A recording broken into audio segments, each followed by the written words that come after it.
स्वागत है साथियों, आप सभी का फिर से हमारे इस चैनल पर। देखिए, हमने जो प्राचीन इतिहास की श्रृंखला स्टार्ट किया है तो जैन धर्म तक समाप्त हो चुका है। अब आज हम लोग आगे पढ़ेंगे बौद्ध धर्म। इसमें आज वीडियो में कुछ बच जाएगा, कुछ कंटेंट बच जाएंगे तो वो नेक्स्ट वीडियो में बना देंगे जो छोटा सा होगा। आज ऐसे मोस्ट ऑफ द कंटेंट जो होगा आज कंप्लीट हो जाएगा इसी वीडियो में, फिर नेक्स्ट वीडियो में उसको कंप्लीट करवाएंगे। चलिए आज का क्लास स्टार्ट करते हैं। देखिए, हमने बताया था कि उत्तर वैदिक काल आते आते हमारे देश में इन ब्राह्मणों ने बहुत अधिक कर्मकांड फैला दिए थे। तो इन ब्राह्मणों की सत्ता को नकारने के लिए सबसे पहले जो इन ब्राह्मणों के खिलाफ खड़े हुए थे उनमें क्षत्रिय ही थे। सबसे पहले इनमें से जैन धर्म था, फिर उसी में से एक दूसरे जो क्षत्रिय धर्म था, तो उन्हीं में से एक था बौद्ध धर्म। लेकिन बौद्ध धर्म का एकदम समानता, स्वतंत्रता और बंधुत्व वाली बात करने वाले लोग थे ये बौद्ध। चलिए आज इन्हीं की कहानी को स्टार्ट करते हैं। बौद्ध धर्म, सबसे पहले बौद्ध धर्म जो है इनके संस्थापक कौन है तो महात्मा बुद्ध, या जिन्हें गौतम बुद्ध कहा जाता है। गौतम बुद्ध को बाद में चल के क्या कहा जाने लगा, महात्मा बुद्ध। महात्मा मतलब महान आत्मा वाले व्यक्ति ये कहे जाने लगे। इनके बचपन का नाम था सिद्धार्थ। इनके बारे में आप लोग जानते होंगे कि महात्मा बुद्ध का जन्म जो था वो 563 BC में हुआ था। कब हुआ था? 563 BC में इनका जन्म हुआ था। ये चल नहीं रहा। 563 BC में इनका जन्म हुआ था। कहाँ पर हुआ था जन्म इनका? तो वो था जैसे आज के समय में नेपाल। आज के समय में जो नेपाल है, पहले हमारे भारत में हम लोग जो महाजनपद काल पढ़ेंगे तो वहाँ पर समझाएंगे ही कि जो महाजनपद काल था तो उसमें कुल 16 महाजनपद था। इनके पिता जो सुद्धोधन थे ये कोई राजा नहीं थे, बल्कि ये जो 16 महाजनपद में से एक महाजनपद सबसे जो शक्तिशाली था मगध था। उसी वक्त ये जो अपना उत्तर प्रदेश वाला एरिया है इस एक कोसल आता था, एक महाजनपद था जिसका नाम था कोसल। इसकी जो राजधानी थी उस वक्त श्रावस्ती हुआ करती थी। तो जब कोई बहुत बड़ा महाजनपद होता तो उसको छोटे छोटे भागों में बांटा गया होता था। तो इसी कोसल का एक छोटा सा एरिया जो था वो लुम्बिनी में आता था, नेपाल में आता था लुम्बिनी। तो वहाँ पर इनके पिता जो थे वो शाक्य कुल के मुखिया थे। शाक्य कुल के मतलब कोसल के ही अंतर्गत आने वाले एक प्रकार से सामंत थे इनके पिता शुद्धोधन। और ये शाक्य होते हैं, शाक्य, इसलिए बुद्ध को शाक्य मुनि भी कहा जाता है। इनके पिता जो थे वो शाक्य क्षत्रिय वंश के थे, मुखिया थे वहाँ के, उस कुल के वहाँ पर मुखिया थे। उनके घर में ये पैदा हुए थे। जब महाजनपद काल पढ़ेंगे तो वहाँ प्रसेनजीत का कहानी भी बताएंगे। प्रसेनजीत का मामला क्या था, कहानी क्या थी। प्रसेनजीत ने इनके किस प्रकार से इनके पूरे साम्राज्य को समाप्त कर दिया था। प्रसेनजीत का पुत्र जो विड्ढप था, शुद्धोधन का पूरा साम्राज्य समाप्त कर दिया था। कैसे किया था जब महाजनपद काल पढ़ेंगे तो वहाँ पर समझाएंगे। इनकी माता का नाम क्या था? महामाया। बुद्ध की माता का नाम क्या था? महामाया। और इनकी मौसी का नाम जो था वो क्या था? प्रजापति गौतमी। अच्छा, ये याद रखिए, क्वेश्चन कई बार पूछा है कि बौद्ध महात्मा बुद्ध जो थे वो किस कुल से संबंधित थे, तो वो शाक्य कुल से थे, शाक्य क्षत्रिय वंश से संबंधित थे। प्रथम भिक्षुड़ी, इनकी मौसी जो थी, मौसी का नाम क्या था? प्रजापति में गौतमी। इनकी प्रथम भिक्षुड़ी भी थी। भिक्षुड़ी मैंने बताया था कि जो किसी धर्म में, जैसे बुद्ध जब गुरु हो गए, जब उपदेश देने लगे तो उस संघ में केवल पहले पुरुषों को ही आमंत्रित किया था, महिलाओं को इसलिए नहीं आमंत्रित करते थे क्योंकि मैंने बताया आप लोगों को कि बुद्ध का मानना था कि स्त्रियां जब किसी संघ में चली जाती हैं तो बहुत मुश्किल से पकड़ पकड़ के लोगों को सन्यासी बनाया जाता है। और जैसे ही स्त्रियाँ चली जाती हैं तो लोग कामुकता के प्रति आसक्त हो जाते हैं। लोगों को बनाना कुछ और था, बन कुछ और जाते हैं। बुद्ध को ऐसा लगता था, तो इसीलिए वो नहीं सम्मिलित करते। लेकिन सबसे पहले उनकी मौसी जो थी प्रजापति गौतमी, वो सबसे पहले इनकी भिक्षुड़ी यानी शिक्षिका बनी थी, शिष्या बनी थी। प्रथम शिष्या के लिए या भिक्षुड़ी जो थी वो कौन थी? प्रजापति गौतमी। और इनकी माता का नाम जो था महामाया। जानते कि जब ये जैसे कि बौद्ध धर्म में कहावत है कि जब महात्मा बुद्ध का जन्म होने वाला था तो इनकी माता जो थी इनकी माता जो महामाया थी उनको लेकर ये मायके जा रही थी।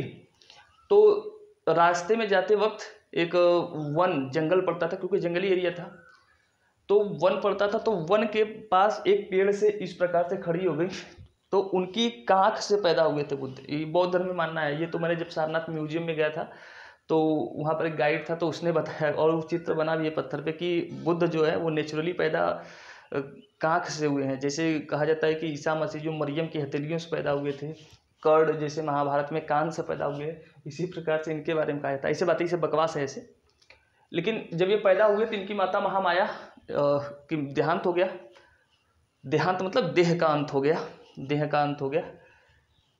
और इनकी मौसी जो थी प्रजापति गौतमी ने इनका पालन पोषण किया था। इनकी मौसी ने, बुद्ध की मौसी ने इनका पालन पोषण किया था। तो इनके जन्म के बारे में मैंने बताया कि इनका जन्म 563 BC में हुआ था। कहाँ पर हुआ था? नेपाल के लुम्बिनी में। और पूछा जाए कि किस महल में, तो कपिलवस्तु महल में इनका जन्म हुआ था। इनकी मृत्यु जो हुई थी 483 BC में। तो 80 वर्ष तक ये जिए थे। ये जीवन कितने वर्ष तक ये जीवन जिए थे? 80 वर्ष तक ये जीवन जिए थे। फिर जन्म, इनके जन्म स्थान और इनकी मृत्यु स्थान मैंने यहाँ पर लिख दिया है। लुम्बिनी इनका जन्म स्थान है और इनकी मृत्यु जो है ये कुशीनगर, उस वक्त इसे कुशीनारा कहा जाता था। ये उत्तर प्रदेश में आता है, जो बलिया से ऊपर पड़ता है, एक जिला बलिया से ऊपर, कुशीनगर में इनकी मृत्यु हुई थी। इनकी पत्नी का नाम यशोधरा। एग्जाम में ये भी पूछ लेते हैं आजकल गरीब एग्जामिनर, अब ये का जरूरत है इनकी पत्नी का नाम पूछने का, लेकिन पूछ लेते हैं। इनकी पत्नी का नाम यशोधरा, इनके पुत्र का नाम राहुल। अगर आप लोगों ने कक्षा 6-7 में एक किताब पढ़ा होगा तो उसमें एक कविता आती थी कि माँ का एक कहानी, राजा था या रानी। तो यही राहुल अपनी माता यशोधरा से पूछता था, उसमें यही बताया गया है, इन्हीं के जीवन पर आधारित है। तो इनकी माता कहती थी, सुन उपवन में बड़े सवेरे तात भ्रमण करते थे तेरे। तो इन्हीं के बारे में है। तो देखिए, जब ये सिद्धार्थ जब पैदा हुए थे तो एक ऋषि थे जिनका नाम था कौंडिन्य। ये भी एग्जाम में पूछा है कि बुद्ध के बारे में भविष्यवाणी करने वाले जो ऋषि थे उसका नाम क्या था? कौंडिन्य। तो कौंडिन्य ने बताया था कि इनके पिता शुद्धोधन से कि ये बड़ा होकर अगर महल में रहा तो क्या बनेगा? ये अगर ये महल में रहा तो चक्रवर्ती सम्राट बनेगा, और अगर महल से बाहर गया तो ये धर्म विजेता बनेगा। देखिए, ये बातें सही नहीं, किसी के बारे में भविष्यवाणी सही करना गलत बात है, सही हो नहीं सकता, क्योंकि बुद्ध भी रूढ़िवादी तो नहीं थे, वो बहुत बड़े वैज्ञानिकवादी विचारधारा के थे, आधुनिकवादी व्यवहारिक विचारधारा के थे। लेकिन ब्राह्मणों ने अपना नाम कमा लिया इनके बारे में भी, कहकर कि बुद्ध की भविष्यवाणी जिसने किया था उसका नाम था कौंडिन्य। और कौंडिन्य इनके बारे में कहा था कि ये बड़ा होकर क्या बनेगा? धर्म विजेता बनेगा, यानी ये बहुत बड़ा सन्यासी बनेगा। तो जैसे शुद्धोधन को पता चले कि मेरा बेटा बड़ा होकर सन्यासी बनेगा, अर्थात जगह जगह घूम घूम के भीख मांग मांग के खाएगा जिएगा, तो उसको बड़ा अच्छा नहीं लगा शुद्धोधन को। शुद्धोधन जातिवादी आदमी था, मतलब रूढ़िवादी व्यक्ति। महाजनपद काल समझाएंगे तो वहाँ पर समझाएंगे, क्योंकि प्रसेनजीत से जुड़ना है कहानी को, तब समझाएंगे वहाँ पर। तो उन्होंने अपने लड़के को सोचा कि इसे कभी सुख समृद्धि की कमी ही ना हो, कि ये कभी महल छोड़कर जाए। देखिए, कभी कभी किसी से कोई ना कोई गलती हो ही जाता है। इनके पिताजी से भी यही गलती हो गया कि जैसे ऋषि ने कहा कि व्यक्ति महल से बाहर गया तो ये बहुत बड़ा सन्यासी बन जाएगा, और महल में ही रहा तो विजेता भी बनेगा, लड़ाई लड़कर आगे चल के। तो इसके पिताजी ने सोचा कि ऐसा करते हैं, इसे इतना सुख सुविधा सब कुछ देते हैं कि ये आगे चल कर के ये कभी सन्यास के बारे में सोचे ही ना। तो उससे महल में उनके लिए क्या कर दिया, 13 वर्ष की उम्र में, 14 वर्ष की उम्र में उनकी शादी कर दिया गया। और वही नहीं, 14 वर्ष की शादी तो छोड़ो, उनकी देखभाल करने के लिए 50 दासियाँ लगा दिया, सुरा सुंदरियों का एकदम व्यवस्था कर दिया कि जब ये उठे तो इसे हर जगह खुशियाँ ही खुशियाँ दिखाई दे, हर जगह रानियाँ ही रानियाँ दिखाई दे, ताकि इसको कभी संन्यास ग्रहण करने के बारे में ये कभी सोचे ही ना। तो फाइनली हुआ क्या कि जैसे जानते हैं कि अगर मैं आपको कोई चीज़ एकदम जी भर के दे दूँ खाने को, तो एक समय बाद आप उससे क्या हो जाएंगे? उब जाएंगे। इनके पिता ने भी यही गलती कर दिया, बचपन से ही इनको सुरा सुंदरी दे दिए, और उन सुरा सुंदरियों के साथ कुछ दिन गुजारते गुजारते 29 साल की अवस्था जब इनको पहुंची तो इनको लगा कि इन सब चीज़ों में क्या रखा है, कुछ नहीं रखा है, मतलब इससे उनका मन भर गया। उनके पिताजी को बात नहीं समझ में आई। फिर उसके बाद इन्होंने महल को त्यागा था 29 साल की अवस्था में। जैसे अगर मैं कहूँ कि अंबेडकर साहब को भी यही हाल हुआ था। जैसे अंबेडकर साहब जब विद्यालय में पढ़ने जाते थे तो लोग उन्हें संस्कृत पढ़ने नहीं दिए, तो संस्कृत में जब पढ़ने नहीं दिया तो उन्होंने अंग्रेजी की तरफ भागे और अंग्रेजी में शिक्षा प्राप्त किया, और 8 भाषाएं उन्होंने प्राप्त किया। जब 8 भाषाएं जान लिए तो बहुत बड़ी ज्ञान प्राप्त हो गई।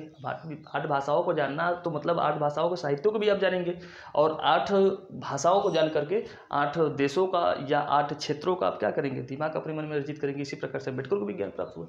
तो कहीं ना कहीं कोई गलती करता है और उसका फायदा उठा लेते हैं, तो बुद्ध को भी इसका फायदा हुआ था। तो बुद्ध अपना फिर महल त्याग दिए थे। जानते हैं कि जब ये महल से बाहर निकले तो इनके पिताजी सोचते थे कि इन्हें दुख से संबंधित कोई चीज़ दिखाई ही न दे, दुख से संबंधित कोई चीज़ इसको दिखाई न दे कि ये सन्यास के बारे में सोचे भी। तो जब ये महल से निकले तो इनका जो सारथी था, जो घोड़े के साथ इनके महल से बाहर निकलता था, घोड़े का नाम अच्छा याद रखिएगा कि छंदक, घोड़े का नाम कंथक था, तथा इनके सारथी का नाम छंदक था। सारथी का नाम छंदक और घोड़े का नाम कंथक था। तो जब महल से बाहर निकले बुद्ध, तो जब नगर भ्रमण करने निकले तो एक बूढ़ा व्यक्ति दिखाई दिया। एक बूढ़ा व्यक्ति एकदम ऐसे लटक के एकदम गोजी लेके चल रहा था। तो बुद्ध ने छंदक से पूछा कि ये व्यक्ति ऐसा क्या चल रहा है भाई, और पूरे शरीर पर मांस खत्म हो गए थे, पूरी हड्डियां दिखाई दे रहा था। तो छंदक ने कहा कि ये व्यक्ति जरा से पीड़ित है। जरा का मतलब होता है वृद्ध, कि हर एक व्यक्ति एक दिन वृद्ध हो जाता है। तो बुद्ध ने पूछा कि क्या मतलब मैं भी एक दिन बुजुर्ग हो जाऊंगा? छंदक ने कहा हाँ जनाब, आप भी बुजुर्ग होंगे, आपकी भी दशा ऐसी हो जाएगी। तो बुद्ध को लगा यार बड़ी अजीब बात है, मैं तो महलों में मेरे पिताजी मेरे लिए 50 सुरासुंदरियों की व्यवस्था किए हैं। महल छोड़ने से पहले की मैं बात बता रहा हूँ, जब इनको एहसास हुआ कि मैं किसी महान कार्य के लिए आगे बढ़ूँ, तो इन्होंने कहा कि समझ में आया कि हम बूढ़ा होंगे। फिर उसके बाद फिर महल से निकले। दूसरे दिन एक दिन गए तो वृद्ध व्यक्ति को देख लिया तो इनका एकदम कष्ट से भर गया कि भाई क्या है ये दुनिया, मैं कहाँ जी रहा हूँ, और ये मतलब सब कुछ एक दिन समाप्त हो जाने वाला है, नश्वर है। तो दूसरे दिन गए तो एक व्यक्ति को देखा जो कि बूढ़ा व्यक्ति था। वह बूढ़ा तो ही है ना, बीमार व्यक्ति था, बीमार। तो उसने पूछा और चारपाई पे लेटा था, खांस रहा था। तो बुद्ध ने पूछा कि ये क्यों चारपाई पे लेटा हुआ है, इसको क्या हुआ? तो छंदक ने कहा ये व्यक्ति बीमार है। तो उसने कहा बीमारी क्या होती है बुद्ध को? बुद्ध ने कहा बीमारी क्या होती है? तो उसने कहा कि बीमारी हर एक व्यक्ति के शरीर में आती है और जाती रहती है, और बीमारी में व्यक्ति कमज़ोर हो जाता है जिससे वो लड़ नहीं पाता है। तो बुद्ध ने सोचा कि यार पिताजी हमारे हमें चक्रवर्ती सम्राट बना के विश्व विजेता बनाना चाहते हैं, और यहाँ पे व्यक्ति अपने शरीर से खुद ही नहीं लड़ पा रहा है।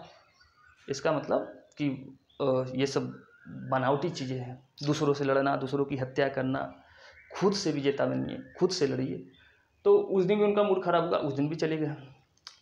फिर तीसरे दिन निकले तो तीसरे दिन इनको एक लाश दिखाई दे दिया, मरा हुआ लाश दिखाई दे दिया।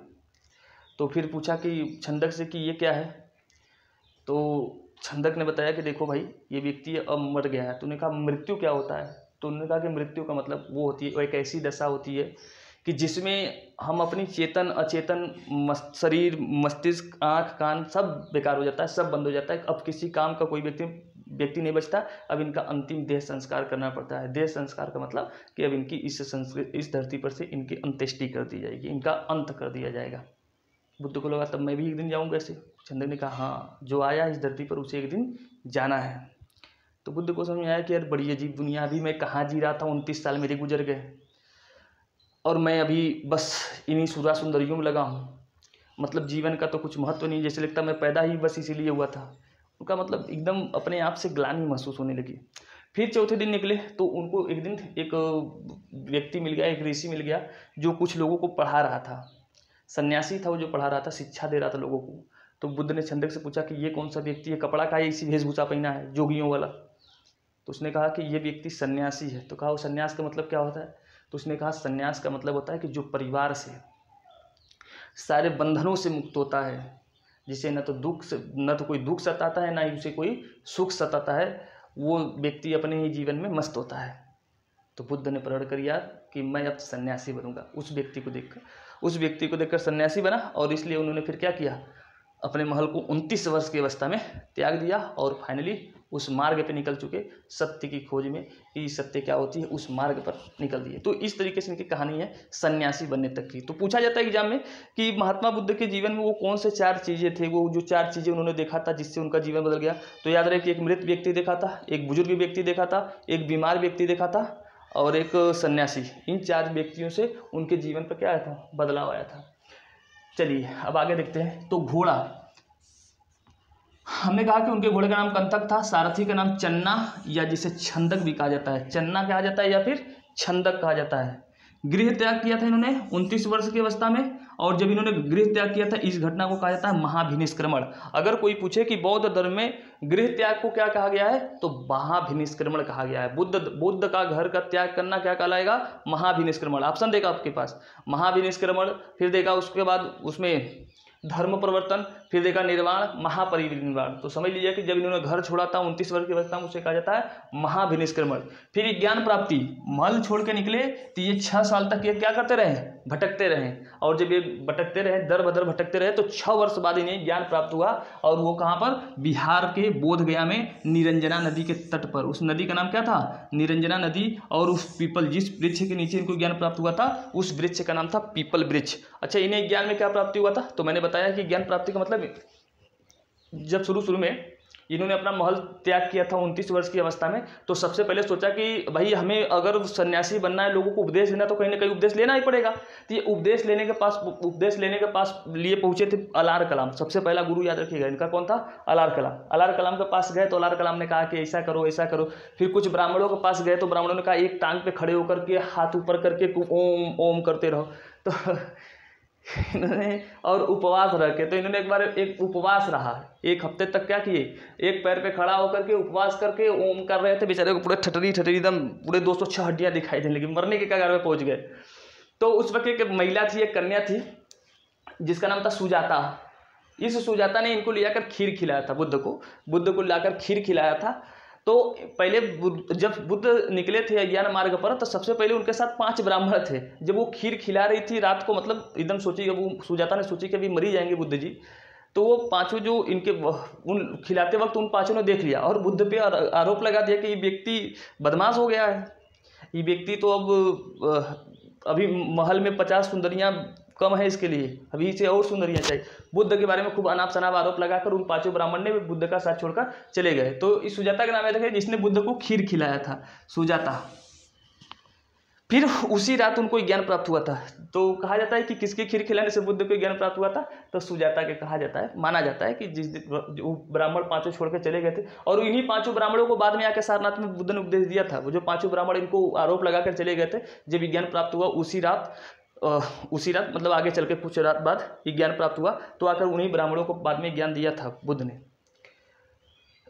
फिर देखिए आगे, तो ये याद रखिए, प्रथम उपदेश इन्होंने कहाँ पर दिया था, सारनाथ में। उस वक्त सारनाथ को सारनाथ नहीं कहा जाता था, सारनाथ को कहा जाता था मृगदाव ऋषिपत्तनम। याद रखना है आपको कि सारनाथ को क्या कहा जाता था, मृगदाव ऋषिपत्तनम कहा जाता था। बता देता हूँ, मृगदाव ऋषिपत्तनम। ये जो सारनाथ है ना, ये सारनाथ पहले एक बहुत बड़ा जंगल हुआ करता था, और यहाँ पे हिरन रहा करते थे, जिसका नाम था मृगदाव ऋषिपत्तनम नाम था। तो सारनाथ में अपना प्रथम उपदेश दिया था। जो प्रथम उपदेश दिया गया उसे क्या कहा गया, धर्म चक्र प्रवर्तन। क्या कहा गया, प्रथम उपदेश को क्या कहा जाता है, धर्म चक्र प्रवर्तन। और ज्ञान प्राप्ति को क्या कहा जाता है, ज्ञान प्राप्ति को कहा जाता है निर्वाण। क्या कहा जाता है, निर्वाण कहा जाता है। तो पूछ लेता है एग्जाम में कि गृह त्याग को महाभिनिष्क्रमण, ज्ञान प्राप्ति को निर्वाण, प्रथम उपदेश को धर्म चक्र प्रवर्तन। इस निर्वाण को बोधित्व भी कहा जाता है, बुद्धत्व भी कहा जाता है। क्या कहता है, बुद्धत्व भी कहा जाता है। फिर इनका मृत्यु कहाँ पर हुआ था, मृत्यु जो हुआ था कुशीनगर में। इनकी मृत्यु कहाँ हुई थी, कुशीनगर। वर्तमान का वो मृत्यु को क्या कहा जाता है, महापरिनिर्वाण। फिर से सुनिए, ज्ञान प्राप्ति को निर्वाण और मृत्यु को महापरिनिर्वाण कहा गया है, मोक्ष। प्राथमिक गुरु इनके कौन थे, अलार कलाम, मैंने जो कहा, जिनके पास जाकर ज्ञान लिए थे। और सुजाता ने इनको खीर खिलाया था। चुंद कौन था, ये 80 वर्ष की उम्र में जब थे, तो जब इनकी जिस दिन मृत्यु होने वाली थी, तो उस दिन एक चुंद नामक एक शूद्र व्यक्ति, मतलब निम्न जाति का व्यक्ति था, इनके संग में रहने वाला, उसने चम्मच से पानी पिलाया था। तो उनको पता था कि बुद्ध को कि मेरी मृत्यु आज हो जाएगी। तो उन्होंने आनंद को बुलाकर कहा था, क्योंकि बुद्ध को पता था कि मैं इस व्यक्ति के हाथ से पानी पीकर मर जाऊंगा, तो बाद में क्या होगा कि लोग आरोप लगाएंगे कि यही पापी आदमी है, इसी ने पिलाया, बुद्ध की मृत्यु हो गई। उसको खूब भला बुरा कहेंगे। बुद्ध बड़ा जानकार आदमी थे, समझदार थे, उनको पता था कि लोग बहुत भला बुरा कहेंगे। इसलिए उन्होंने कहा कि जितना मेरे लिए सुजाता का खीर पवित्र था, उतना ही मेरे लिए इस चुंद का दिया हुआ पानी भी पवित्र है। तो चुंद का इसलिए बड़ा महत्व है इनके धर्म में। नहीं तो अगर बुद्ध ऐसा कह के न जाते तो फिर बहुत बड़ा कलंक लगता है इसके ऊपर। फिर एक बार एग्जाम में पूछ लेता है कि बुद्ध के समय में जो उनके समकालीन शासक, जैसे 16 महाजनपद थे ना, 16 महाजनपदों में पूछ लेता है, तो समकालीन शासक पूछ लेता है एग्जाम में कभी कभी। तो बिंबिसार थे, एक अजात शत्रु थे, बिंबिसार का ही लड़का अजात शत्रु था, इसने अपने बाप को मारकर गद्दी प्राप्त की थी। फिर प्रसेनजीत था, प्रसेनजीत जो मैंने कहा कि जो कौशल था, उस कौशल के ये राजा थे प्रसेनजीत। फिर इसी का लड़का था विड्ढव, यानी कि ये विड्ढव जो था यानी शुद्धोधन के महल का जो जिससे शादी करवाया था प्रसेनजीत का दासी पुत्र से, उसी से पैदा हुआ था विड्ढव। बाद में यही जाकर साम्राज्य उसका समाप्त किया था शुद्धोधन का। चलिए आगे देखते हैं कि जीवन के अधिकतम दिन बुद्ध ने अपने जीवन के अधिकतम दिन कहाँ बिताए थे, तो श्रावस्ती में बिताए थे। बुद्ध ने अपने जीवन के अधिकतम दिन कहाँ बिताए थे, श्रावस्ती में। और इन्होंने उपदेश जो दिया था बुद्ध ने अपनी कौन सी भाषा में दिया था, पाली भाषा में उपदेश दिए थे। बुद्ध ने अपने उपदेश जो दिए थे किस भाषा में दिए थे, पाली भाषा में। जानते हैं कि उस वक्त संस्कृत उससे पहले चलता था, उत्तर वैदिक काल में संस्कृत चलता था और जैन धर्म के लोग प्राकृत भाषा उपदेश देते थे, बुद्ध अपना पाली भाषा में उपदेश देते थे। बुद्ध ने व्यवहारिक दर्शन देने की कोशिश की थी। व्यवहारिक दर्शन का मतलब होता है कि जैसे ब्राह्मण लोग थे, ये लोग हमेशा व्यवहारिक दर्शन की बात नहीं करते थे। लोक परलोक, ब्रह्मा विष्णु महेश इंद्र, ये सब ऐसी को बढ़ा चढ़ा के बातें करते थे, लेकिन बुद्ध इस सब चीज़ों के बारे में बात नहीं करते थे, बल्कि यहीं पर जो कुछ है उन्हीं की बात करते थे कि इन्हीं चीज़ों को फॉलो करो, ऐसे करो ऐसे करो। क्योंकि उनको दान दक्षिणा से मतलब नहीं था, न उनको रूढ़िवादिता से मतलब था। बुद्ध तो बस समाज को सुधारना चाहते थे। तो व्यवहारिक दर्शन की बात करते थे कि आप जो देखते हो यही सत्य है, कोई इस यहाँ से परे कुछ नहीं है। जो आप देख रहे हैं कि हाँ ये चीज़ है ये चीज़ है, सब यही सत्य है। कोई आपसे आकर लोक परलोक की बात करे तो उसको झापड़ से मारो, बुद्ध ने कहा था। झापड़ से मारने की नहीं कहा था, लेकिन ऐसा ही समझ लो कि बुद्ध ने व्यवहारिक दर्शन की कोशिश की थी। बुद्ध के अनुसार सृष्टि क्षणिक है। सृष्टि कैसा है, क्षणिक है। कि इस सृष्टि क्षणिक का मतलब ये सृष्टि कुछ पल के लिए नहीं है, बल्कि सृष्टि पे जो भी चीज़ है कुछ पल के लिए है, फिर यहाँ से क्या हो जाएगा, समाप्त हो जाएगा।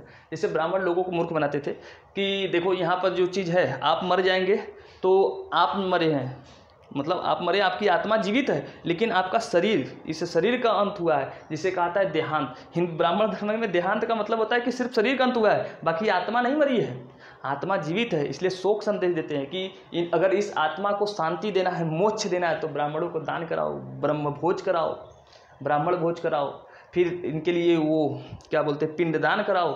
फिर ये नहीं, हर साल के लिए एक परंपरा बना दिए कि पितृ विसर्जन कराओ, दुनिया भर का तामझाम बनाया। लेकिन बुद्ध ने कहा कि ये सृष्टि क्षणिक है, यहाँ पर जो चीज़ आया है कुछ पल के लिए है, और आत्मा होती भी नहीं है। उन्होंने कहा कि आत्मा तो होती ही नहीं है। आत्मा के बारे में उन्होंने कहा कि आत्मा नहीं होती है।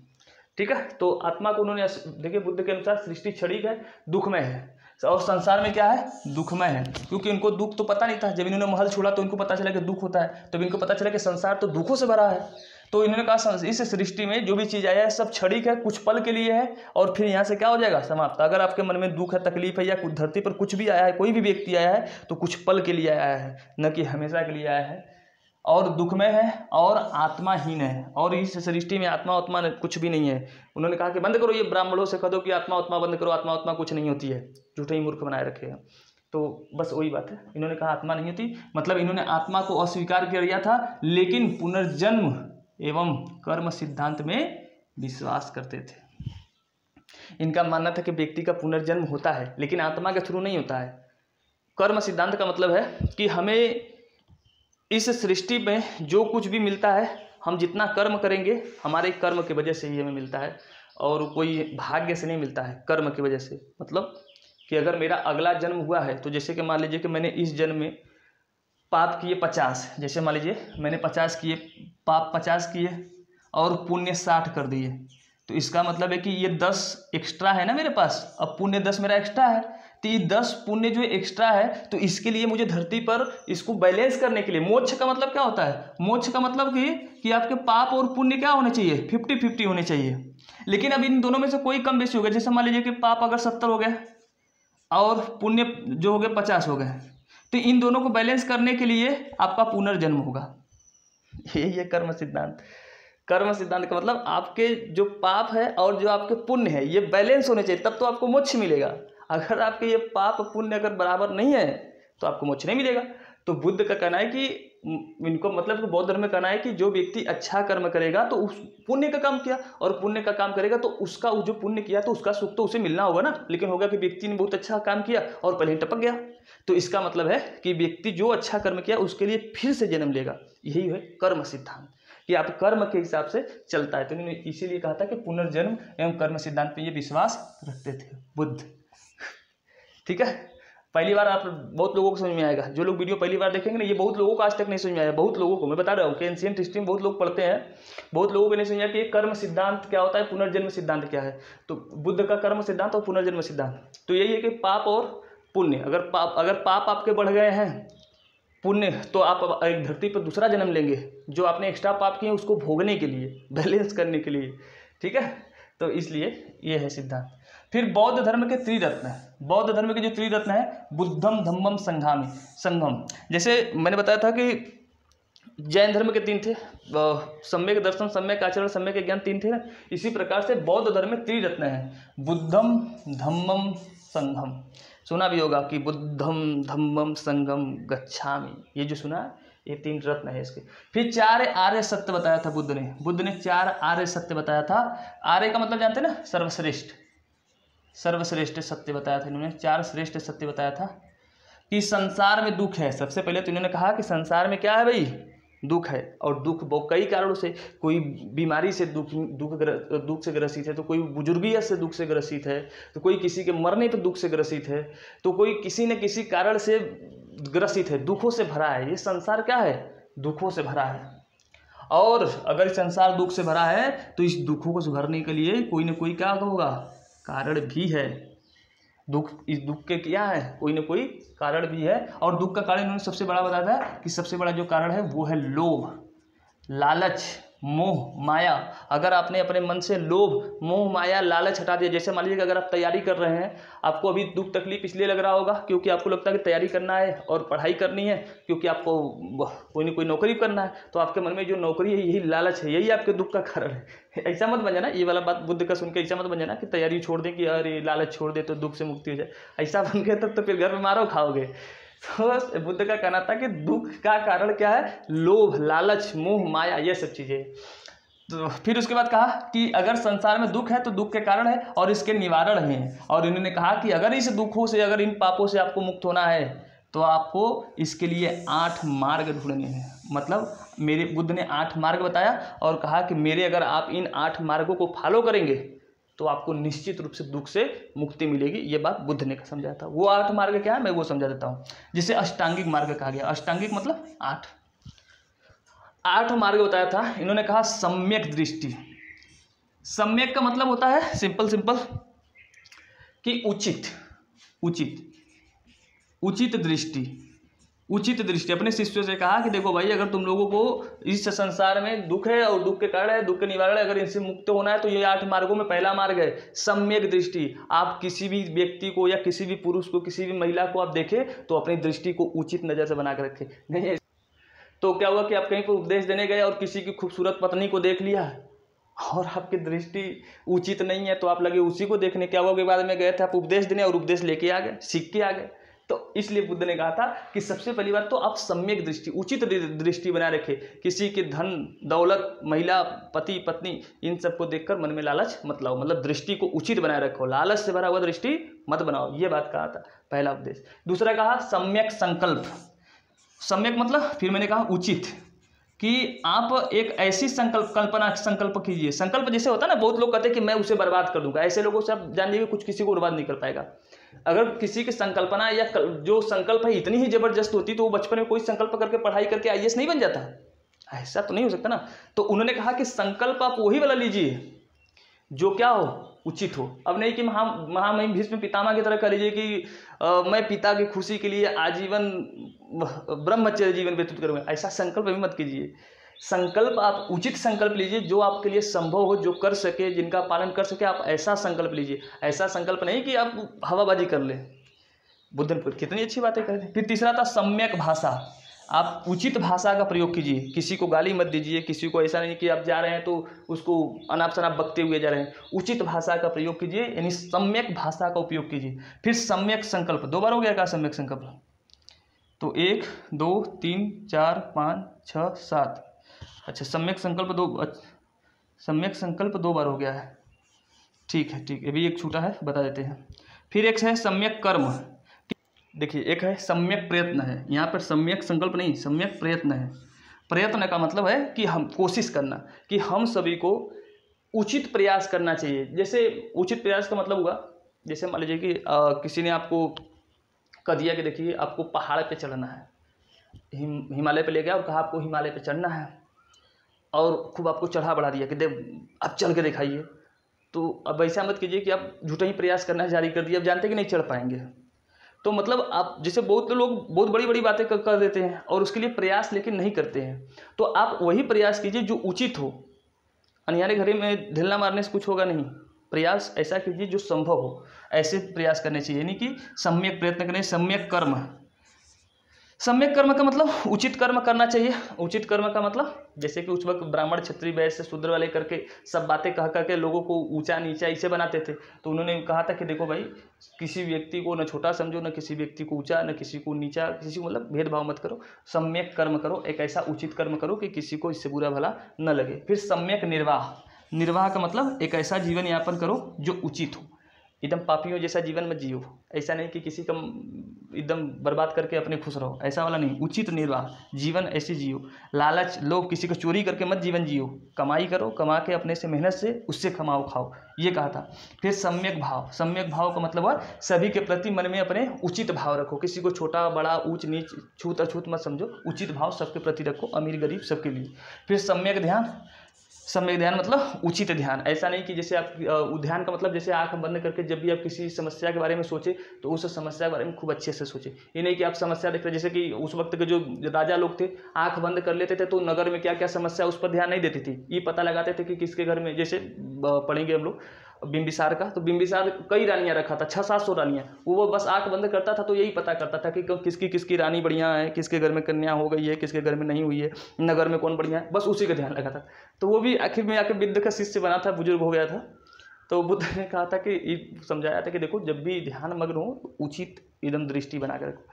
सब बड़े पापी लोग थे राजा लोग उस वक्त, तो लोगों को समझाना बहुत जरूरी था, इसीलिए बुद्ध आए थे, लोगों को समझाया। तो अधिकतर राजा लोग, क्योंकि बुद्ध जानते थे कि क्योंकि बुद्ध ने अपना ऐसा जीवन 29 वर्ष की उम्र में छोड़ दिया था और उनको पता था कि उसी में लग करके एकदम गुड़ चिवटा बने हुए थे, उससे मुक्ति पाए। तो तब इनको पता चला कि हाँ दुनिया भी कितनी खूबसूरत है, ये कौन से पापियों में मुझे बैठा दिए थे मेरे पिताजी ने। अपने पापा को भी बड़ा भला बुरा कहा होगा, मरने पे गए भी नहीं कि चलो अच्छा उसकी शक्ल देखी आए कि शुद्धोधन मर गए मेरे पिताजी हैं तो कैसे है, गया भी नहीं, इसीलिए गए भी नहीं सिद्धार्थ कि चलो उसका मुंह देखे, इसलिए नहीं गए थे।